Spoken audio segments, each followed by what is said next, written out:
नमस्कार, मैं हूं आपके साथ आयुषी गुप्ता। भारत ने ऑपरेशन सिंदूर से पाकिस्तान में आतंकियों के 9 ठिकानों को तबाह कर दिया है। भारत ने 25 मिनट में 21 जगहों पर हमला किया है और इसमें 100 से ज्यादा आतंकवादी मारे गए हैं। मगर पाकिस्तान है कि आतंकवाद के प्रेम में वो किसी भी हद तक गिर सकता है, फिर जब उस पर उंगली उठती है तो विक्टिम कार्ड खेलता है, लेकिन अपनी घिनौनी हरकतों से बाज नहीं आता है। इसकी ताजा तस्वीर ऑपरेशन सिंदूर के बाद सामने आई है। इस ऑपरेशन में मारे गए आतंकियों के जनाजे में पाकिस्तानी सेना शामिल हुई। पाकिस्तानी सेना ने आतंकियों के जनाजे में आंसू बहाए हैं। पाकिस्तानी सेना लश्कर ए तैयबा के हेडक्वार्टर मुरदके में आतंकियों के जनाजे में शामिल हुई और इस जनाजे में लश्कर ए तैयबा के कमांडर अब्दुल रऊफ भी था। इस दौरान पाकिस्तानी सेना के अधिकारी हाथ बांधे और आतंकियों की मौत के मातम में सिर झुकाए नजर आए। पाकिस्तानी सेना के आतंकियों के लिए ये दर्द उसकी असली पहचान दिखाता है। ऑपरेशन सिंदूर पर विदेश सचिव विक्रम मिस्री ने कर्नल सोफिया कुरैशी और विंग कमांडर व्योमिका सिंह के साथ प्रेस कॉन्फ्रेंस की।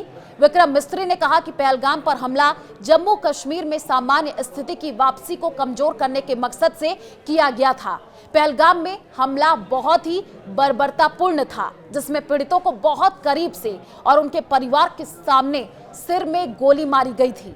कर्नल सोफिया कुरैशी ने यह बताया कि ऑपरेशन सिंदूर में 9 आतंकी शिविरों को तबाह कर दिया गया और इन आतंकी ठिकानों को प्रामाणिक खुफिया जानकारी और सीमा पार आतंकवाद में आपको बताएं कि आतंकियों के शामिल होने के आधार पर चुना गया। इस दौरान पाकिस्तान में किसी सैन्य प्रतिष्ठान को निशाना नहीं बनाया गया। विंग कमांडर व्योमिका सिंह ने कहा, भारत पाकिस्तान के किसी भी दुस्साहस से निपटने को तैयार है। आतंकवाद के खिलाफ भारत के ऑपरेशन सिंदूर पर रक्षा मंत्री राजनाथ सिंह ने कहा कि आप जानते हैं कि आज प्रधानमंत्री नरेंद्र मोदी के मार्गदर्शन में हमारे भारतीय सशस्त्र बलों ने हम सभी को गौरवान्वित किया है। उन्होंने कहा कि भगवान हनुमान के मंत्र से पाकिस्तान में आतंकियों को नष्ट किया गया है। अभी खत्म नहीं हुआ है ऑपरेशन सिंदूर। जी हां, आतंकवाद पर भारत का प्रहार अभी थमा नहीं है। ऑपरेशन सिंदूर अभी खत्म नहीं हुआ है। भारतीय सेना ने यह कहा है कि भारत का ऑपरेशन सिंदूर अभी भी जारी है। कांग्रेस अध्यक्ष मल्लिकार्जुन खड़गे ने आपातकालीन बैठक बुलाई।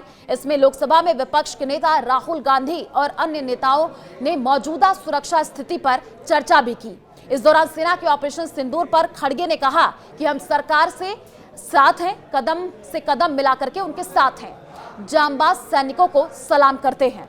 ऑपरेशन सिंदूर पर त्रिपुरा के मुख्यमंत्री माणिक साहा ने कहा, मैं भारतीय सेना, भारतीय वायुसेना और भारतीय नौसेना को धन्यवाद देना चाहता हूं।